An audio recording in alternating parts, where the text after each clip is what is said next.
been deducted from my earnings under the category, gift. It seemed that my employer had not only given me a gift but also used my own money to fund it. This was a surprise to me, as I had not agreed to have my pay reduced for the purpose of receiving a gift. I'm left wondering if my employer's actions are permissible, given that I had not consented to the use of my own money for the gift. Edit. To clarify, I understand that companies often offer discounts or perks to their employees, and sometimes these perks come with a cost. However, I'm still unclear about whether my employer's actions are within their rights. Update. I will be inquiring further about this matter and exploring my options. TLDR. My employer deducted $50 from my paycheck and used it to give me a gift card and jacket. My boyfriend and I had morning sex. It truly was the best thing I've ever experienced. It was so sensual and passionate, which is truly one of the best feelings in the world. He was so gentle with me, it was so nice. He's not always rough, but it's more times than not at tea. That morning with my partner was an unforgettable experience. The intimate connection we shared was absolutely exhilarating, and it's a feeling that I'll always treasure. His tender touch and affectionate kisses sent shivers down my spine, and for a moment, everything else faded into the background. It's not often that he's gentle with me, but in that instant, it was a welcome change from the more intense encounters we've had in the past. I must admit that I often appreciate his passion, but there's something special about the way he makes me feel when we slow things down and focus on the sensations. It's as if we're able to connect on a deeper level, and the intimacy between us becomes even more profound. Waking up to his loving caresses was truly magical, and it's left an indelible mark on my mind. I couldn't help but think about that moment all day today, and I felt compelled to share my thoughts with someone. It's a memory that I'll carry with me for a long time to come, and one that I'll cherish for its beauty and simplicity. My husband re-proposed. We just celebrated our 10-year anniversary. We got married really young and have gone through a lot of ups and downs. But he got down on one knee and gave me a new ring and asked me to marry him again with a real wedding. We got married at a courthouse with a second chance at forever. As we marked the milestone of a decade together, my husband took me on a journey down memory lane. We exchanged our vows in a quiet courthouse ceremony, but our youth and new love blinded us to the beauty of a full-blown wedding celebration.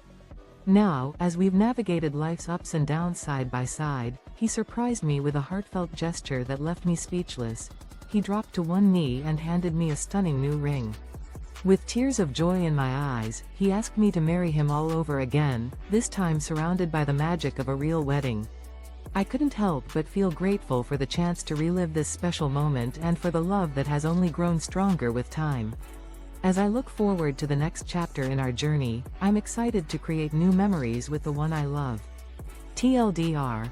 My husband proposed again after 10 years of marriage, this time asking for a real wedding to celebrate our love. Tree company cut down the wrong tree. I recently had some tree work done at my home in Connecticut. The arborist wrongfully cut down a 20-foot tree in my yard that was the only source of privacy between my neighbor's home and my home. The work order clearly states they were only.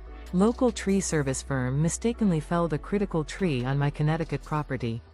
In a recent tree maintenance project at my Connecticut residence, a professional arborist made an error in judgment and incorrectly removed a 20-foot tall tree that was the sole provider of seclusion between my property and that of my neighbor's home. The original work order explicitly stated the intention to trim the tree, not remove it.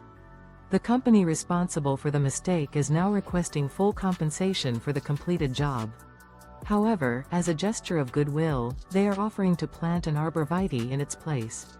This proposal does not satisfy my needs, and I require further guidance on possible courses of action to rectify the situation.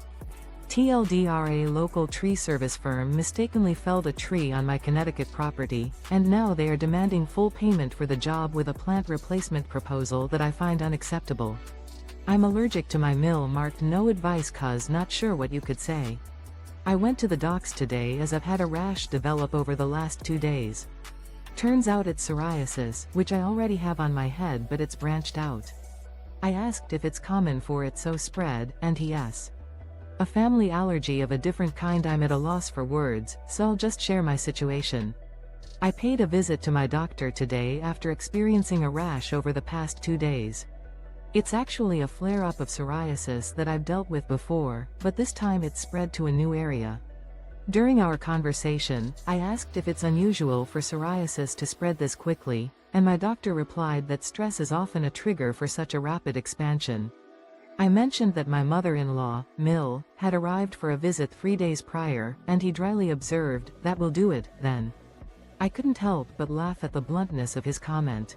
TLDR, the doctor thinks my MIL's visit triggered my psoriasis flare-up. $159,000 medical bill. Was told it'd cost $150. I took myself to rehab a few months back because I needed help with recovery. I selected the place I went to because I was told it was in network and only $150 to go. I don't even think it was malicious, I think the person was just. A $159,000 medical bill surfaces a hefty surprise. Recently, I took a step towards recovery and attended a rehabilitation center. I chose this specific facility based on the information that it was part of my insurance network and would only charge $150. Unfortunately, it appears the information provided to me was inaccurate. I believe this was more a case of ignorance rather than malice, but I hope that's the case. I was misled during a high-pressure sales pitch that emphasized the need for immediate enrollment. This was a misleading statement that significantly impacted my financial situation. Do I have any legal means of addressing this situation, or will the responsibility solely fall on me for not being more cautious? Neighbor called the cops for me smoking on my back porch, and the cop came in my backyard yesterday. One of my neighbors called the police on me for smoking on my back porch. I have a medical card in the state of PA, so I had no worries, but the cop came right to my back porch. Incident involving police visit for smoking at home yesterday. One of my neighbors took it upon themselves to contact the authorities, citing concerns over my smoking on my back porch. As a resident of Pennsylvania, I hold a valid medical card, which I believed would exempt me from any potential issues. However, the responding officer chose to bypass the traditional front door greeting, instead entering my side yard and approaching my back porch directly. Upon his arrival, the officer simply stated that he had received a call, without prior warning or attempt to gain entry through the front door. Following this unusual approach, our interaction proceeded cordially. As I stood up, provided the officer with my medical card and identification, and he subsequently took note of my contact information before departing. Is such an unannounced visit to a resident's property allowed under the law? Mill stole wedding ring from best man's jacket as a prank. This went down 20 minutes before we were supposed to walk down the aisle. She saw me, and my best man, get more visibly upset the longer it was gone. Let it hang until we were lining up for the procession to walk out. My fiancé, Mill, committed a rather brazen act of mischief, swiping the wedding ring from my best man's jacket 20 minutes before the ceremony. This stunt was supposedly a harmless prank, but it had a profound impact on me. As the minutes ticked by and the ring's disappearance became increasingly apparent, my distress grew. Mill let the situation linger, even as my emotions escalated, until we were lining up to begin the procession. It wasn't until I was on the verge of tears that she finally disclosed the ring's whereabouts. Mill seems perplexed by our reaction, failing to grasp the significance of the lost ring and the emotional turmoil it caused. Her penchant for being the center of attention often leads her to make decisions that prioritize her own desires over the feelings of others. Was I justified in being outraged over this incident, or have I become too invested in this particular issue? I'm gay. For all these years I've tried to deny it by saying things like, "Oh, you don't really like men, it's just a weird phase," or "Everyone's a little gay." But since seeing some videos of people coming out and realizing I have crush on one of my friends, coming to terms with my true identity for what feels like an eternity, I've been attempting to suppress the realization of my feelings by downplaying them as fleeting or superficial. I've made excuses like, "It's just a weird phase," or "Everyone's a little bit attracted to the same sex," hoping to convince myself and others that my emotions were nothing more than a minor aberration.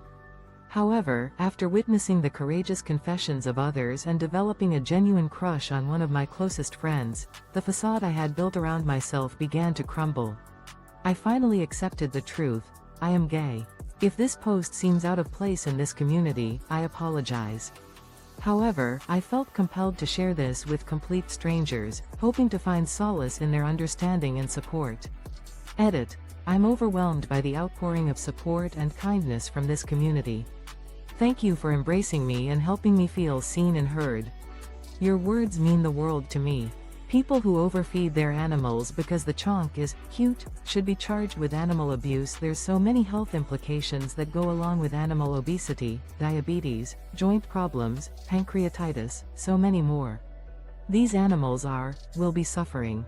I know ma. Individuals who excessively overfeed their pets under the guise of the chonk aesthetic are guilty of animal cruelty. The numerous health consequences associated with animal obesity, including diabetes, joint issues, and pancreatitis, are a stark reality that cannot be ignored. These animals are currently or will be enduring immense suffering. Many share my sentiment, but it's disheartening to witness an obese pet in a community and see the overwhelming majority of comments focus on its perceived cuteness, thickness, or muscular appearance. Only occasionally will someone express concern for the animal's well-being. Let's dispel this misconception. It's not cute, and we should not be promoting it. I'm not cool or pretty anymore, and now my husband wants a divorce edited to remove original post because it's being read on YouTube and TikTok and put in articles which I do not want. If you see this and have used this anywhere else, please take it down. Thank you. AITA. Stripped of youth and beauty, left to face divorce, a sudden and harsh realization has washed over me. The once confident, radiant individual I've become is slowly fading away. I've lost the sense of self-assurance and beauty that was once so deeply ingrained, leaving me questioning every aspect of my life. The weight of this transformation has become increasingly unbearable, as I'm forced to confront the possibility that my marriage may not be able to withstand the changes I'm undergoing. My world is spinning out of control, and I'm struggling to find the words to express my gratitude for the kindness and understanding I've received during this difficult time.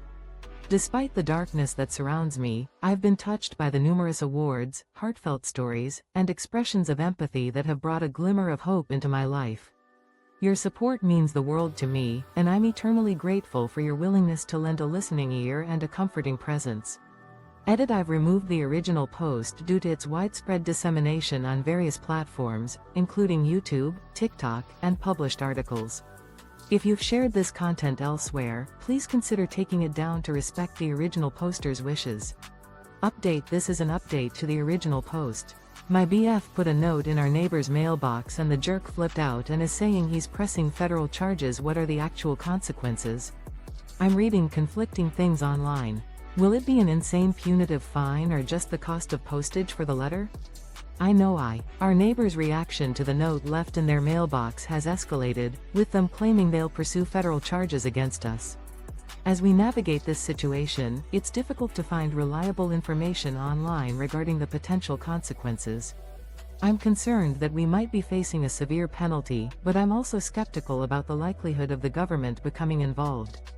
Given our rural location in the southern United States, we're accustomed to disputes being resolved informally. However, the neighbor's aggressive behavior, including chasing my partner down the street while threatening to find our residence, raises concerns about their potential intentions. I'm not aware of any laws that prohibit leaving notes in a neighbor's mailbox, and I'm starting to wonder if the neighbor's claims of federal charges are baseless. Does anyone know the actual penalties associated with such an action, and are there any circumstances under which a person might be pursued for something as seemingly minor as this? AITA. For telling my fiancé that I'm not okay with her video chatting her 31-year-old son while she was bathing? I, 47M, went in to use the bathroom earlier this evening and as I walked past the tub, saw my fiancé, 51F, bathing while also video chatting with her son. She immediately go, am I the asshole for expressing my discomfort with my fiancé video chatting her 31-year-old son while she was bathing? As I entered the bathroom earlier this evening, I caught a glimpse of my fiancé, 51F, in the tub, having a video call with her son. Upon seeing me, she quickly ended the call, but I couldn't help but raise an eyebrow. I then casually asked her why she was video chatting with her son while she was in the bath. My fiancé became defensive, stating she was just showing her face and was checking in on her son. I expressed my reservations about the situation, feeling it wasn't suitable. My fiancé became upset and our conversation ended with an uncomfortable silence. I'm not sure if I overreacted or if I should have let the matter slide. Edit. I have a good relationship with my fiancé, but this incident has left a bit of a sour taste. I'd appreciate any perspective on this matter. Update. TLDR. I saw my 51-yo fiancé video chatting with her 31-yo son while she was bathing, and expressed my discomfort with the situation. I'm a recovering addict at the age of 18, basically the titled. I'm an alcoholic but nobody knows, and I have an Adderall addiction. I smoked weed daily also and fucked around with basically any drug I could get. Nobody knows I'm in recovery and it's really hard. Drug and, at 18, I'm navigating the challenging journey of recovery from a long-standing addiction. My struggles involve both an unspoken battle with alcohol and a more overt dependence on prescription medication like Adderall. Daily marijuana use and a willingness to try various substances have become deeply ingrained in my lifestyle, one that's been shaped by my upbringing and surroundings. The